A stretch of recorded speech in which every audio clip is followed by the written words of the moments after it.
Hello everybody, happy Monday to you all, and welcome back to a brand new Battlefield 1 lore video. Today is going to be a little bit of a longer lore video compared to the other ones because I wanted to discuss a very important part of the World War I campaign known as the Gallipoli campaign.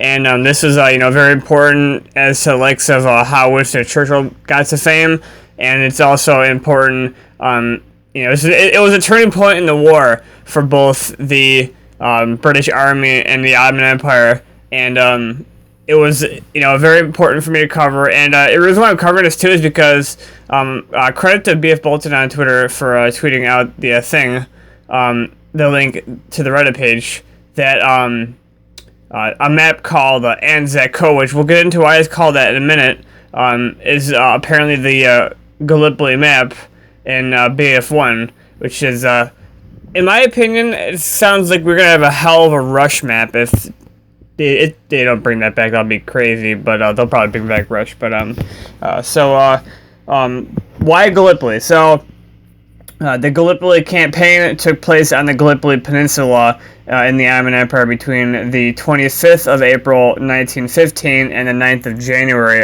1916. The peninsula forms the northern bank of the Dardanelles, which is a strait that provided a sea route to the Russian Empire, which at the time was an Allied power. And ultimately, the British wanted to set up a supply line that they could get to the Russians so that they can help better their side on the Eastern Front, because there was fighting a two-side war. Germans had their hands full at that point. But Britain and France needed the strait to create a supply line to the Eastern Front so they could, arm the Russians on the Eastern Front. And so they launched the largest amphibious assault in human history, and the aim was to capture the trade capital of the Ottoman Empire known as Constantinople, which right now is modern-day Istanbul.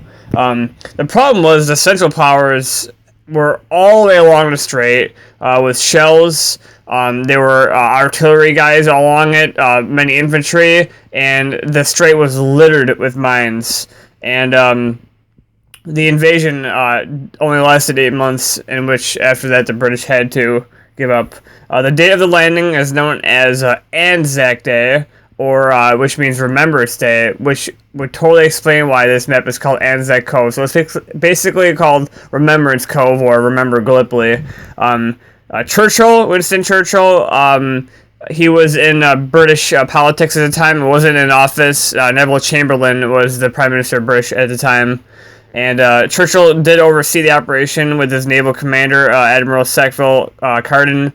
The fleet was full of about 18 warships surrounded by, good old-fashioned tugboats and aircraft carriers. The strait was littered with mines, as I mentioned before, and the total reported losses are about 205,000 British, 47,000 French, and 251,000 Turkish soldiers. Obviously, it was incredibly obvious that the Allied side of the had way more losses than the Central Power side.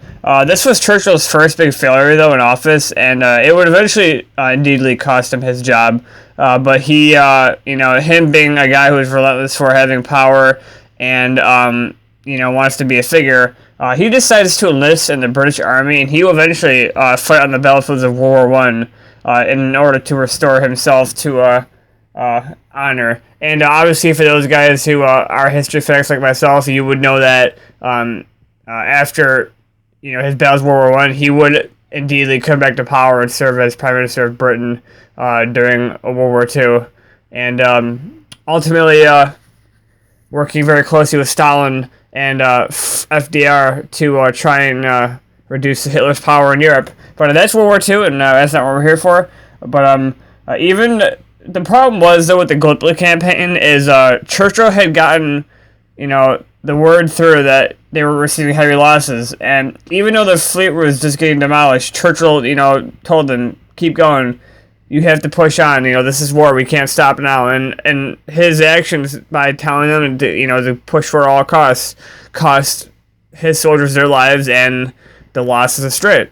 But who knows if it was Churchill's mistake or if it was just in generality, the strait was just already full.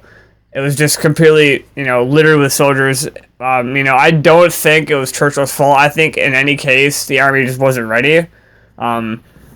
It's hard to, think if any other force went through there, if they could have made it through. But, with the largest amphibious assault in human history, you can't help but wonder what went wrong. Maybe the guys weren't just combat ready enough, or, weren't just ready for that kind of resistance. But needless to say, it was a crushing blow to the British fleet not being able to establish a supply line to the Eastern Front. But hope you guys enjoyed my little lore video on the Gallipoli campaign and how it was such a big failure and a crushing blow to Winston Churchill's reputation. And I'm gonna again, guys, make more videos like this in the future. The next one is most likely going to be the Battle of Argonne Forest, because we know that it is probably going to be a campaign mission / multiplayer map in the game, and it is a huge Allied victory. But we'll get into that in a different video. I expect Argonne Forest video to be out in another week or so. I look forward to that, guys. Dune coverage is going to continue this week. And this Sunday is the EA Play, where they will be showing the first ever 64-player live stream event for Battlefield 1. And I'm actually going to be working 2 to 10 that day, but what I'm going to do is I'm going to avoid all the spoilers. When I get home, I'm going to watch EA Play's full thing online, and then I'm going to watch, obviously, Bethesda's going to be at 7 o'clock on Sunday, and, I play a lot of their games, so I'm interested in watching them too. So, but after I watch that Sunday night after our work, if I find anything interesting, new news based on that I can put up on YouTube without avoiding copyright from the stream, I'll do it. So expect a video on that Sunday. Obviously, I'll make a game out of Bethesda's conference if there's something decent on there.